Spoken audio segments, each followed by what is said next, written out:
I'm Ian McClean, founder of Flow Group and Greenline Conversations. This podcast has grown out of the chaos that's been thrust upon us, and in it, I share the best of 25 years of helping leaders in business organizations deal and cope with change. So, as you're out there, busy making sense of it all, trying to cope and repurposing your organizations, I'm hoping that some of this will provide some help, some of the time. I'll keep it deliberately short because I know you're busy. Let's dive in. After a brief hiatus, where I brought you a triple-decker version of how to be a leader in the New World Disorder, which is a very big demand item across all our clients globally. We are back to business as usual and back to our original manifesto of 22 principles for leading in the chaos of 2022. You know, leaders that I've experienced broadly fit into two categories: the self-serving and those who serve others. The self-serving range from the truly narcissistic to those who simply just don't care for others and use their authority to advance their own wealth or power or status. Mercifully, they're in a small minority. The majority, by far, are genuinely, I find, trying to do their best. Whatever their ability is, their best for their people and for their enterprise. And often, sadly, without having the right checks and balances in place, they do this to the point of their own detriment or their own demise. I remember as a naive rookie when I started off in my career coming across a phrase by Robert Frost, which was, by working faithfully 8 hours a day, you might eventually get to be the boss and work 12 hours a day. It's only gradually over the years that I realized the truth in this. Many years later, post-pandemic, we're sadly surrounded by burnout in our workforce. At least on the positive side, burnout is finally getting the recognition and the attention that it never got before. What's significant about the burnout, though, is how a Gallup poll reflects the brunt of the burnout is being borne by leaders or managers. The Gallup poll found that while the percentage of non-managers reporting burnout remained fairly constant and even decreased in some cases in 2021, the survey found that manager burnout increased by 7.5% throughout last year. It's barely surprising when you consider the result of a post-pandemic temperature poll that we've been running with our own client leaders, who are pretty unanimous about three things. The first is that the world is far less certain now than it was before COVID. The second is that there's no roadmap for how to be a leader in this environment. And finally, that their workforce is struggling more now than they can ever remember. I mean, really, who'd want the responsibility to be a leader right now in this environment? In spite of that, we are where we are. And leadership is always about, has always been, and is still about finding a way to move forward in spite of the circumstances. What's also true is that the single biggest influencer on any team performance is the performance of the leader. The speed of the leader is always the speed of the group. And a lame duck affects the flock. The delicate challenge of leadership is, how do you do the best for your enterprise and your people whilst not doing the worst for yourself? The Simon Sinek book applauds the fact that leaders eat last. And that's all very well. But leaders at least gotta eat. Aesop's fable summarizes the dilemma. A struggling farmer discovers one morning that his goose has laid a golden egg. He takes the egg to market, sells it for a handsome sum. The next day, the goose lays another golden egg. This continues daily, and the farmer quickly becomes rich. However, the farmer starts to become greedy and impatient and becomes dissatisfied with just one golden egg a day. The idea comes to him that if he kills the goose and searches inside, he could get all the eggs at once. But when he kills the goose, he discovers that there were no more eggs. And meanwhile, his precious goose is dead. Stephen Covey defines this in more clinical terms, in what he describes as the P-PC balance, where, as leaders, we constantly need to balance what we produce, which is the P, with our capacity to produce it, or our production capacity, PC. For example, if you have a car which you constantly wash, polish, service, but rarely drive, you're preserving its capacity, but it's underutilized. However, if you never care for the car and you continue just to drive it, sooner or later, it will break down. As a leader who has the biggest influence on the performance of the group, we need to take care of our own PC, our own golden goose, because the stakes are so high if we don't. A primary role of the leader, particularly today, is that of caregiver to all those people out there who are struggling. But your ability to care is sorely compromised if you don't care for yourself.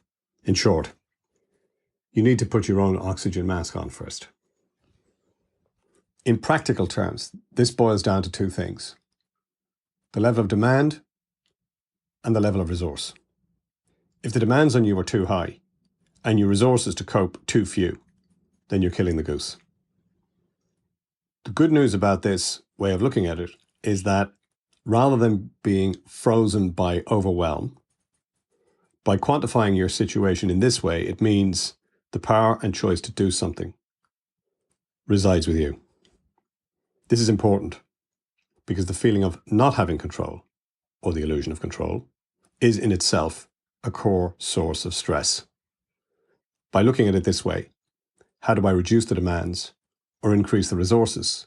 It at least puts you in control and in the driver's seat of something that you can actually do. There are three things that I advise leaders to do in order to reduce demands. And the three things are: number one is to question and say no. Number two is to prioritize. And number three is to delegate. I frequently see leaders fall down in these areas, and often all three simultaneously, and watch them steadily deplete their own resources and kill their own goose.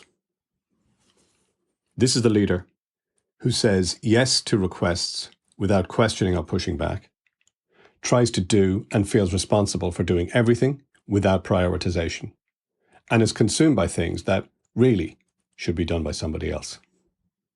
Know anybody like that? So, to reduce demands, ask yourself, firstly, why are we doing this? Why are we doing this at all? What's the purpose of it?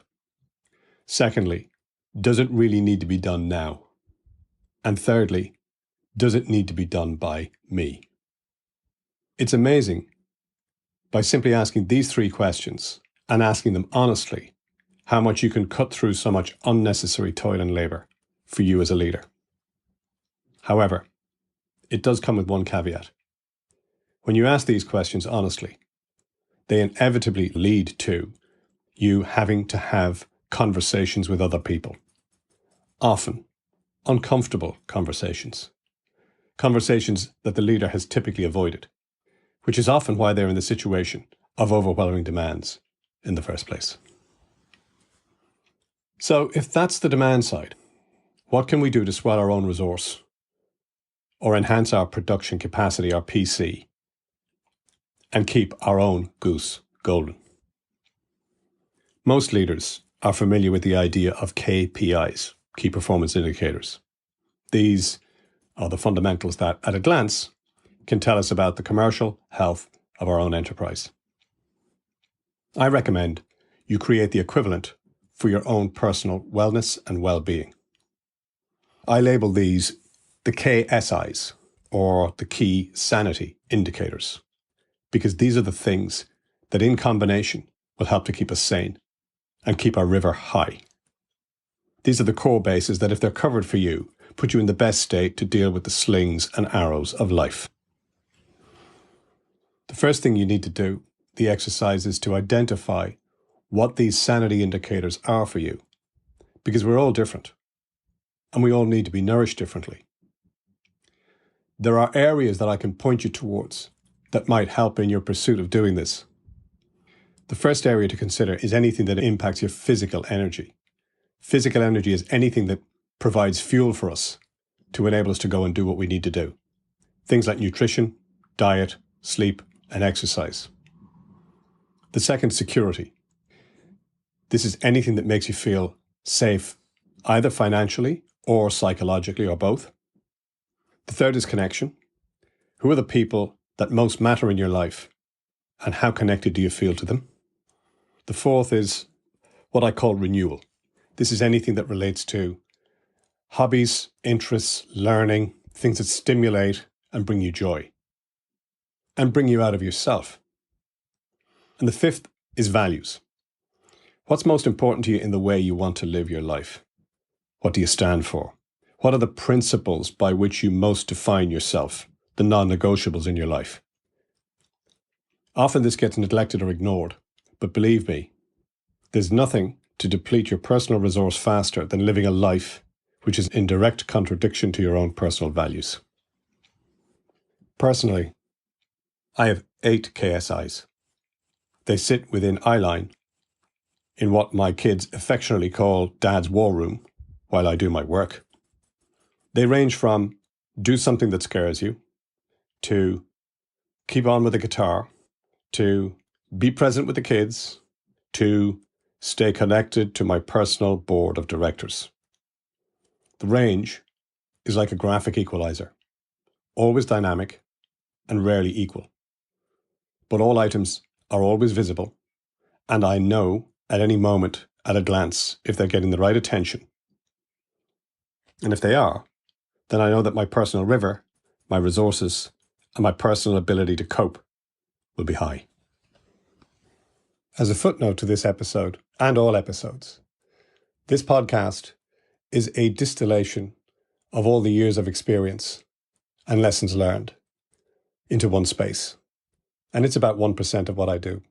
The 99% of what I do and the organization does is actually do the work with leaders and organizations to help manage this stuff. So yeah, if you're interested and you'd like to know more, just connect with me on LinkedIn and we can start a conversation. In the meantime, stay safe, stay sane, stay connected, and most of all, stay golden.